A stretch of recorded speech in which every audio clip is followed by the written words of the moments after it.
So, what if one of the world's oldest, most epic poems wasn't just boring homework, but was actually a practical guide for building a meaningful life? Yeah, seriously. In this explainer, we're going to crack open Virgil's masterpiece, the Aeneid, and turn it into a playbook. A playbook anyone, facing impossible choices, dealing with loss, or just trying to build something that actually lasts.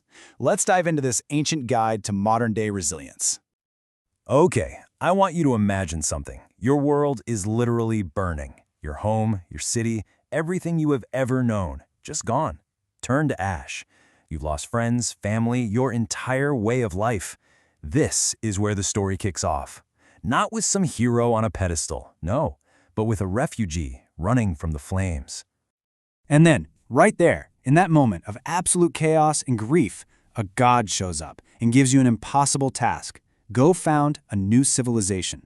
Can you imagine? Virgil sets this up not just as some ancient myth, but as a high-stakes choice that, honestly, echoes in our own lives. Do you look for comfort, or do you step up and accept the mission? All right, Section 1, a refugee's to-do list. We're going from the ashes of Troy to the very idea of Rome. So let's meet our protagonist. And listen, he is not a superhero. He's a man named Aeneas, and he's dealing with catastrophic loss and this just overwhelming new responsibility.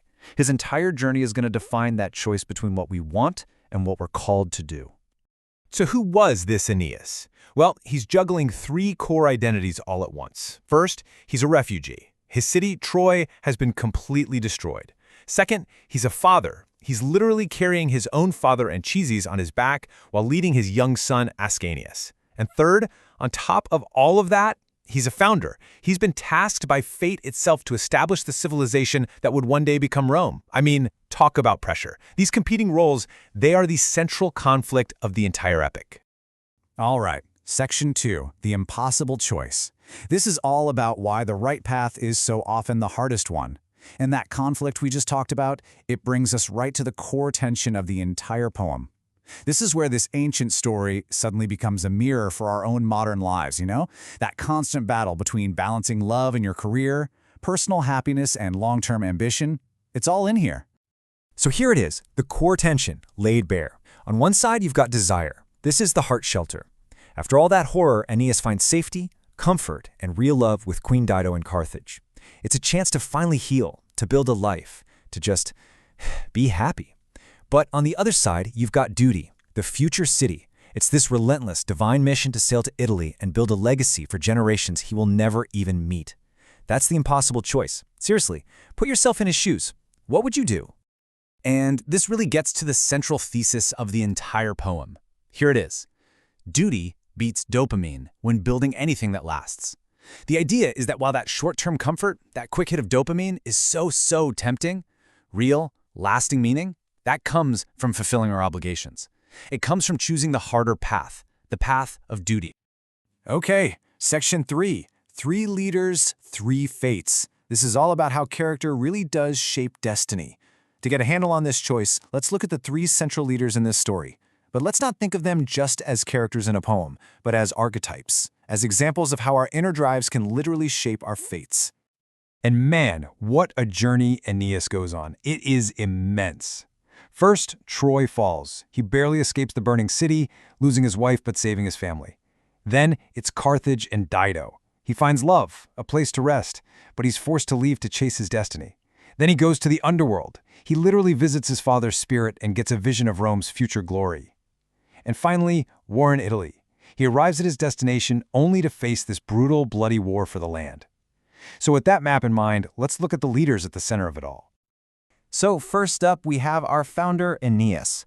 And look, he's not flashy, he's not some super charismatic guy. His defining trait is something the Romans called pietas.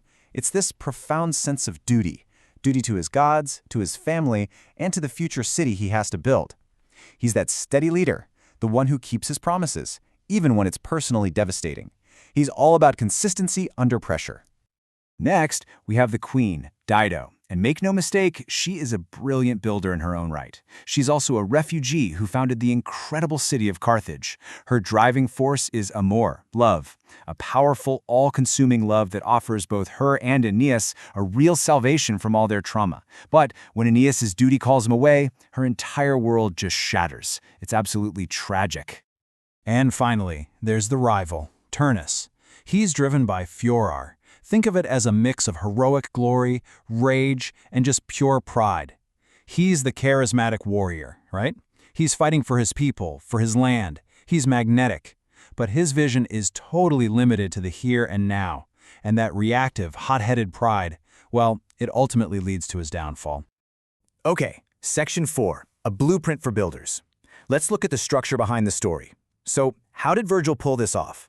How did he build an epic poem that would last for thousands of years? Well, it wasn't just by telling a great story.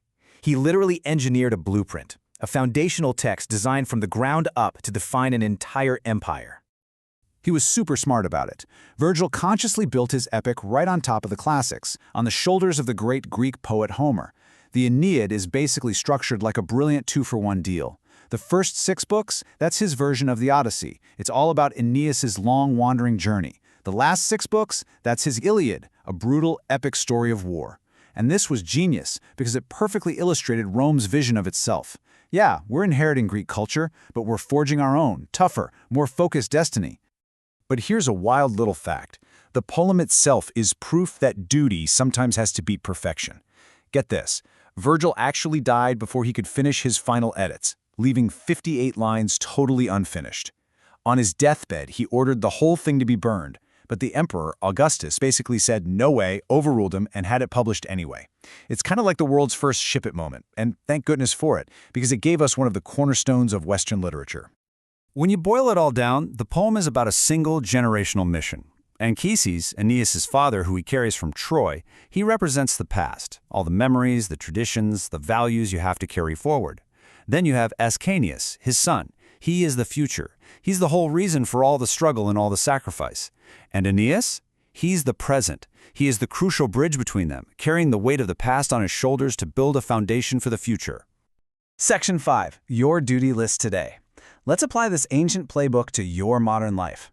So what does all this mean for you, right now? How can a 2,000-year-old poem actually help you today? Let's translate these huge, epic themes into an actionable playbook you can actually use.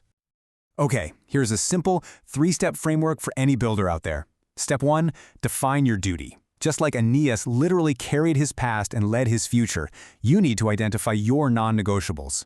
Who are the people and what are the promises you serve, no matter what? Write that down. That's your duty list. Step 2, build your rituals. Aeneas holds funeral games to honor his father and unite his people.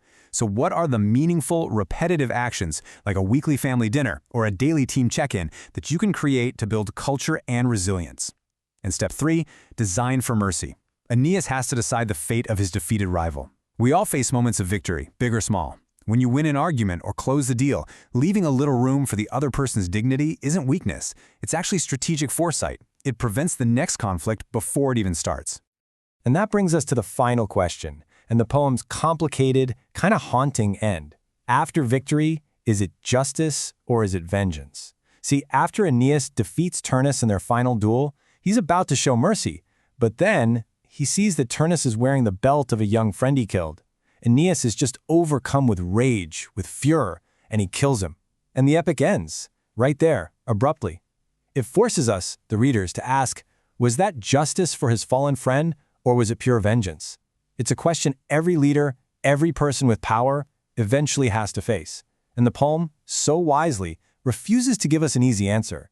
It just leaves you there to decide for yourself what it truly means to build something and what costs, in the end, are worth paying.